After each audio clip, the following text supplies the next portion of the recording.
Let's discuss about devotion or bhakti, but through a very interesting story from the epic, the Mahabharata. So, if you know that Mahabharata was this war that was fought between brothers, cousins,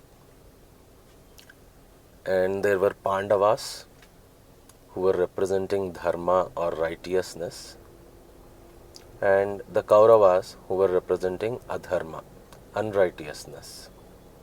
It was a war between them. Eventually, it turned out into a world war where every kingdom took sides, either Pandava's side or Kaurava's side. Many kingdoms and the kings were in even a dilemma because they had relatives and they had friends in both sides, because the both sides in the beginning were a single kingdom and a single family, but everyone had to choose sides. Now in this whole game there was one particular warrior called Ashwatthama. So this Ashwatthama was a very powerful warrior. He is depicted with a mani or jewel on his forehead. So he had it inbuilt into his body. He was recognized by that. He was very powerful. And there were many powerful people on Pandava's side as well. So on one particular day of the battle is happening between Arjuna and Ashwatthama. Arjuna was also a very ferocious warrior. Ashwatthama was also an equally ferocious warrior. Now there was a fight between these two, a battle being fought between these two people. And the battle was just going on and on and on without a clear result. As in, no one is losing, no one is winning. Both are like equally powerful. And in a fit of rage, Ashwatthama draws his most powerful weapon, which is Brahmastra. Now, Brahmastra was one of the most powerful weapons of those days.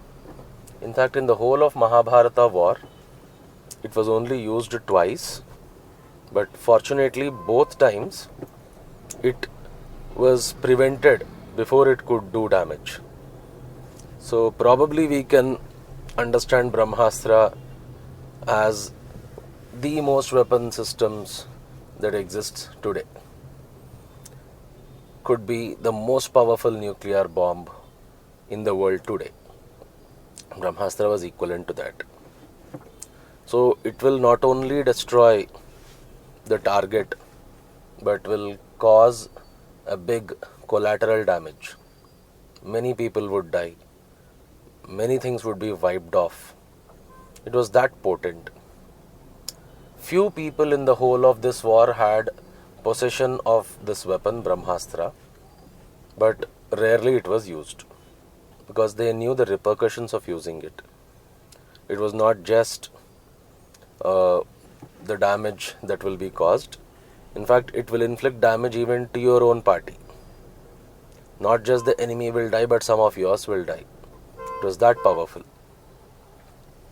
So Ashwatthama launches this Brahmastra, which is very powerful, and this might end the war. This might wipe out everyone, including probably Ashwatthama. That was the kind of weapon. And the minute this comes, and Brahmastra doesn't have a remedy, in the sense there's nothing else that can be done. Once this weapon has been launched, there's no way you can prevent it from doing the destruction. So, and there's no antidote to it. So Arjuna immediately consults Lord Krishna, who was his charioteer, the guide in the war, and asks him, Brahmastra has been launched, what do I do now? Krishna says, There's no way to stop it. The only thing you can do is you also launch a Brahmastra to counter it. And Arjuna always trusts Krishna. He doesn't know if one Brahmastra can take down the other, because at the end of the day both are equally powerful. But Arjuna just launches it. And now there are two Brahmastras going to collide. It's like two nuclear bombs colliding with each other mid-air. Now you can imagine the kind of impact that's going to have on the whole war, on the ecosystem, everything. And Arjuna does it. And once both Brahmastras come into contact of each other and the whole armies of both sides are watching this spectacle, because this could probably be their last spectacle to watch, after which none of them will survive. Everyone's watching this in an astonishment, and what's going to happen is like two nuclear warheads hitting each other mid-air above the battlefield. And they watch it, and very shockingly what happens is both Brahmastras collide with each other, and Ashwatthama's Brahmastra blasts into pieces without causing any damage to anyone. It just vaporizes, it's finished, it's destroyed. And Arjuna's Brahmastra returns back to Arjuna as if he has withdrawn the weapon and comes back intact, as if it was never fired. And everyone is stunned at this. There is no damage that happened, no one got killed. It's just two equally potent weapons hitting each other. One is completely destroyed and the other one returns back without damage. And everyone is stunned.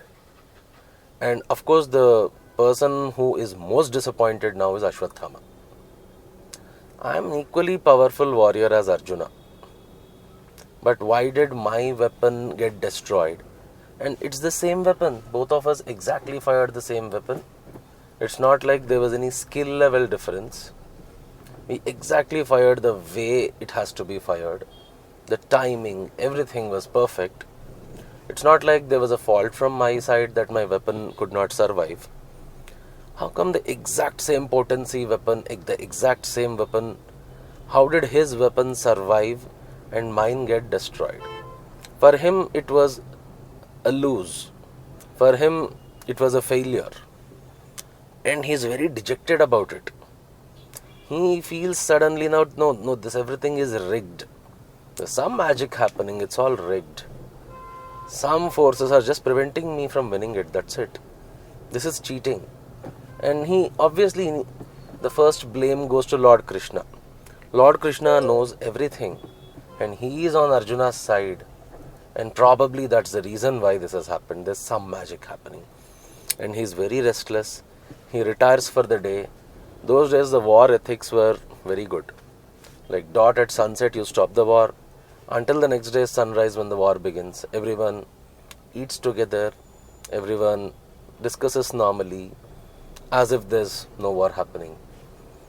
Like it's peace until the next day. Because you have a lot of work. Eat well, sleep well for the next day's war, and there will be so many dead. You have to cremate them. You have to pay last respects to all the people died on both sides. So it used to be hectic. Of course, medical assistance for all the injured. So they were cooperating during the resting period, not like today's wars where no one rests and midnight attacks are happening, unannounced attacks are happening. No. In fact, those days they used to blow the conch shell from both sides to intimate the other party that we are starting the war. And again a conch shell at the end of at the sunset to notify that peace, let's call it a day, let's go back to our camps. So Ashwatthama is very dejected by evening after the war, and he's sad and self-doubt is creeping in. And both Ashwatthama and Arjuna, this is interesting, how did they even get to possess this Brahmastra? How did they get this weapon? Because this weapon was beyond humans at that point. Maybe a comparison with nuclear warhead is stupidity. This was much, much more. Because later in a different story which we'll discuss later, this Brahmastra was targeted towards the womb of a woman. So obviously this was not similar to our nuclear devices, because our nuclear bombs will blow up whole cities. We cannot channel its whole energy towards one small target like a womb. Later about that story. So these were something else, and these were beyond that civilization's ability to manufacture.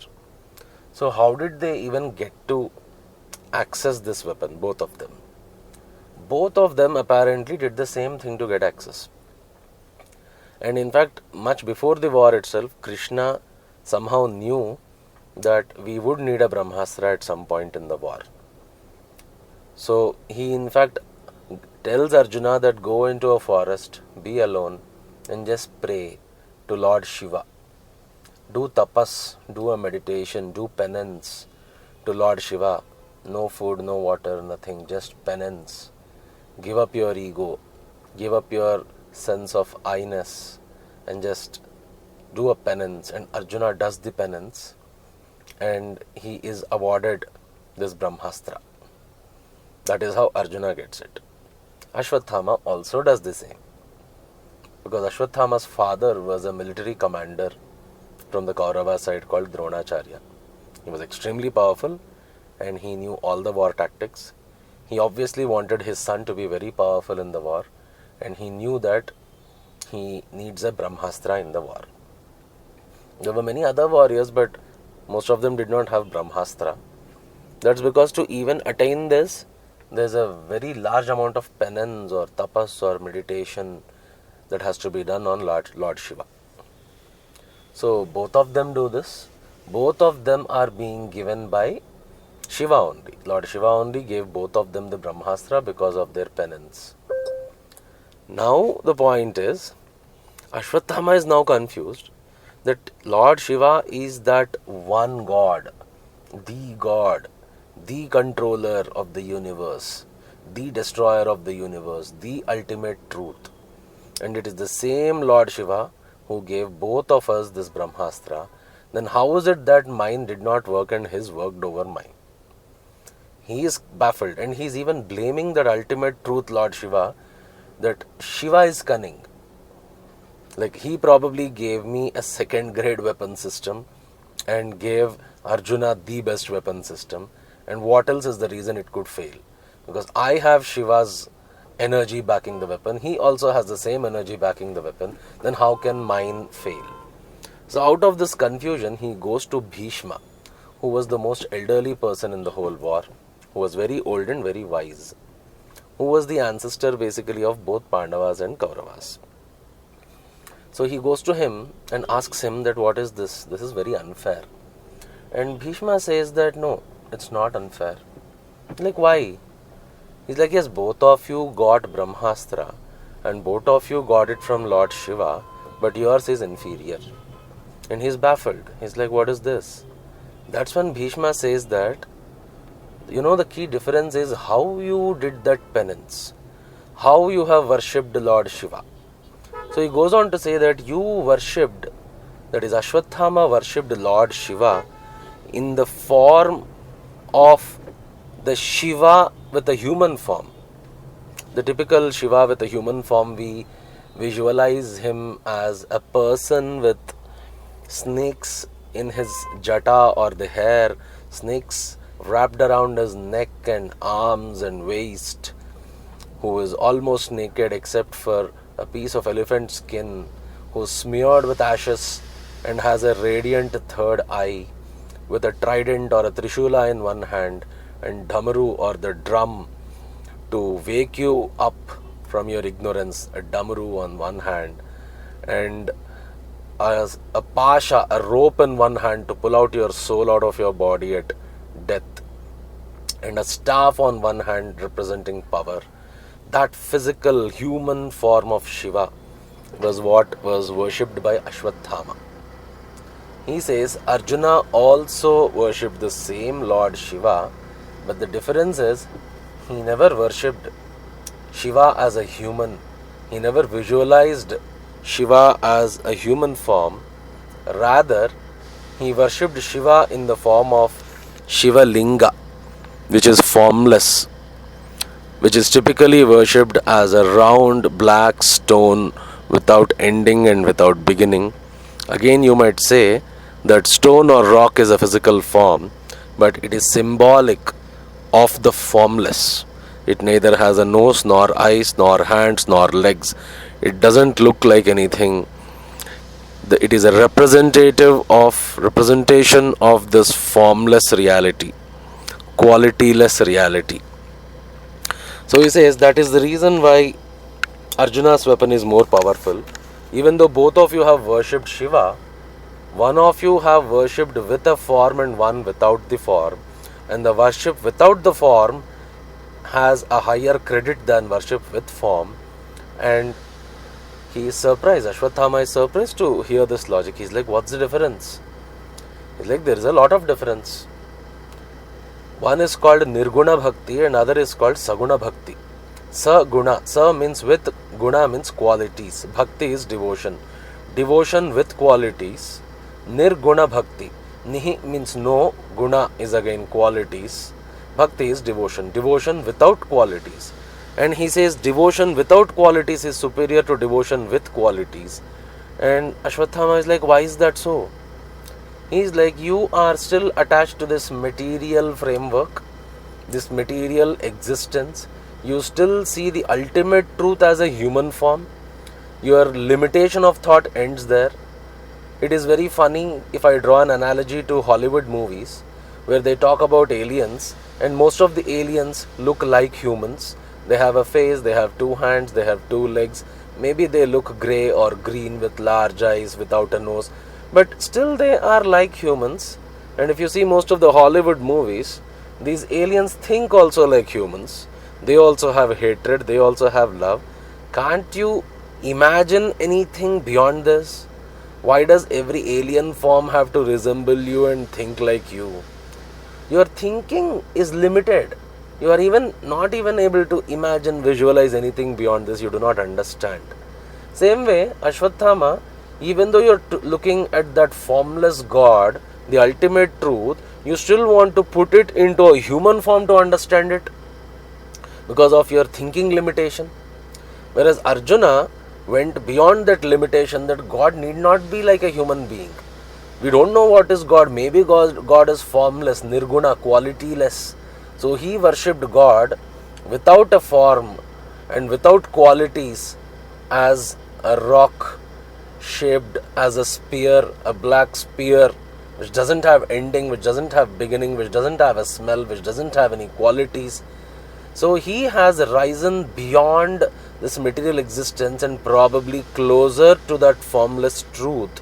And that's the reason, even though this weapon was given by the same God, but his worship was to a formless God, Nirguna, whereas your worship is towards a formed God, Saguna, and that's the reason his weapon was more potent than yours. This very interesting story actually tells us that even in devotion, the real or the true devotion is the one which is slowly inching towards formlessness. Because eventually the devotion has to become knowledge. As long as devotion has forms associated with it, you will not attain that ultimate knowledge. And obviously, since Arjuna was closer to that ultimate knowledge, his weapon was also more potent, because a weapon fired by the knowledgeable is what will win. Now, obviously, some people who especially are into the Bhakti Marga or path of devotion, and especially many people who worship God in a human form, might get offended with this, that is my devotion inferior? Firstly, let us not even debate about inferiority or superiority, because something is better than nothing. Right now, I don't know what levels of devotion we have, but some devotion is better than no devotion. And obviously, if at a psychological level, if at a mental level, you can't even relate to a formless God, then that path is not for you. Nirguna Bhakti, or the path of devotion, where God is not even a person is not suitable for everyone, even if your religion forces it on you. Your religion might force it on you. There are some religions which say God is not a person and all the prophets are messengers of God, but God is not a person. Yes, that is very true. God is not a person. But are you mentally capable to understand God that way? If yes, perfect. Then that is the right path for you. So even if your religion rubs it on you, that may not be the right path for you because you are not yet evolved there. Yes, the ultimate reality is formless. But are you able to worship that formless God? Does your mind agree? Because you are still this mind with an ego. You have some properties. You are not yet spiritually realized. You do not understand the ultimate truth. You do not understand so many things in this world. Then is your mind capable of understanding and getting attached or realizing that formless God? If not, then that marga or path is not for you. That's the reason why Hinduism is very, very open. You want Saguna Bhakti, that's also a way with qualities. You want Nirguna Bhakti, that's also a way. We need not even debate which is better, which is worse, because one leads to the other eventually. If you go to the peaks of Nirguna Bhakti, like God being formless, at the end you will also realize that there is no difference in worshipping God with form and without form, because every form is God and even the formless is God. Similarly, when you start with even Saguna Bhakti with a quality to God, with a form to God, even then by the end of it you will realize that God is formless. That is what is Advaita Vedanta, where it does not discriminate between two forms of worship. Because all forms of worship ultimately lead to knowledge. What if without even bhakti or without devotion I directly reach knowledge? That's also a path. In Hinduism, that path is called Jnana Marga, direct path of knowledge, path of inquiry. You don't even have to inquire what exists or which form of devotion is better. You straight away start inquiring who you are. Who am I? Who am I? This is the kind of path which knowledgeable people like Adi Shankaracharya or Ramana Maharshi, these people have propounded that you don't need anything else. You can straight away start your inquiry with this question, who am I? And eventually it will lead you to that ultimate knowledge, which is the same goal of even all paths of devotion. So there is no point of debating which is better. All paths lead to the same goal. There is no path which is inferior, there is no path which is superior. Eventually, the end goal of all paths is to realize that every path was the same. Because the end goal was the same, it is just different approaches based on different temperaments of people. If your mind can accept God without a form, go ahead. Cannot accept, stick to a form, no problem. Eventually, you will realize the same truth. So I hope you enjoyed this story. Until the next story, see you guys. Bye-bye.